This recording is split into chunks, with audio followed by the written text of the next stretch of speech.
लो भाई, विज के रिसर्चर्स ने एनवीडिया को ही क्रैक कर दिया। अब कैसे करा ये समझते हैं स्टेप बाय स्टेप। अब आप कोई भी एआई सर्विस रन करने के लिए तीन चीजों की जरूरत होती है। एक होती है वेक्टर डेटाबेस, जहां पे आप अपना डेटा रखते हैं। एक होता है फ्रेमवर्क्स ट्रेनिंग के लिए, जैसे पायटॉर्च और टेंसरफ्लो।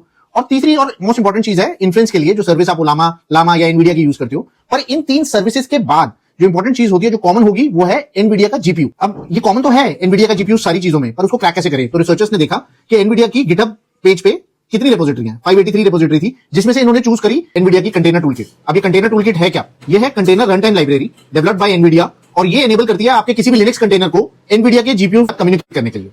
अब इन्होंने सोचा इसको हैक कैसे करें, क्योंकि आज की डेट में डिफैक्टो है कंटेनर्स। कोई भी सॉफ्टवेयर शिप हो रहा है या कोई भी सॉफ्टवेयर रन हो रहा है तो कंटेनर्स पे ही रन हो रहा है।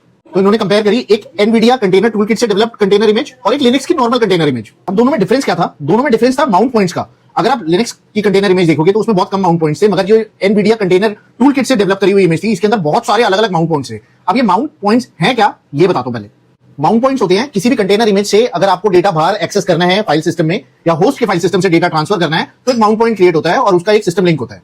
पर ये ऑपरेशन तो एक सेफ एनवायरनमेंट में रन करना चाहिए, जो कि एनवीडिया के कंटेनर इमेजेस में हो भी रहा था। पर इसके अंदर एक और ऑपरेशन हो रहा था, जो कि कंटेनर इमेज के अंदर ही एक और माउंट पॉइंट बन रहा था, जो कि आप लिंक कर सकते थे कहीं पे भी। तो इन्होंने ऐसे ही करा, इन्होंने एक कंटेनर इमेज क्रिएट करी जिसके अंदर माउंट पॉइंट जो था वो कनेक्ट कर दिया होस्ट के फाइल सिस्टम से। हालांकि ये इतनी जल्दी नहीं हुआ, बहुत क्या कहते हैं हिट एंड ट्रायल्स इन्हें करने पड़े। उसके बाद इन्होंने सक्सेसफुली ये क्रिएट करा। पहले इन्होंने नॉर्मल फाइल सिस्टम को एक्सेस करके देखा, ईटीसी शैडो, उसके अंदर इनको कुछ भी नहीं मिला, प्रोसेस भी जीरो थे। उसके बाद इन्होंने एक्सेस करा वो माउंट पॉइंट जो रूट फाइल सिस्टम से कनेक्टेड था होस्ट के, और वहां पे जाके भी इन्होंने देखा ईटीसी शैडो। उसके अंदर इन्हें बहुत सारी इंफॉर्मेशन मिली, कई सारे यूजर्स की इंफॉर्मेशन मिली, क्योंकि रूट का फाइल सिस्टम था। सारी नेम स्पेसेस जो उस पर्टिकुलर क्लस्टर में थी, वो सारे नेम स्पेसेस मिल गए इनको। फाइल सिस्टम का एक्सेस मिला तो मिला, पर डॉकर यूनिट सॉकेट का भी एक्सेस मिला, जिससे इन्होंने स्पिन अप करा एक प्रिविलेज कंटेनर।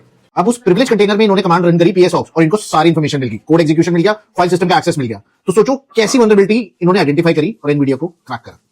इसके बाद मैं आपको बताऊंगा किस तरह से इन्होंने अजोर कंटेनर को क्रैक करा यूजिंग द सेम वल्नरेबिलिटी, और रेप्लिकेट को कैसे करा, और उसके बाद डिजिटल ओशन को कैसे करा इन माय अपकमिंग वीडियो।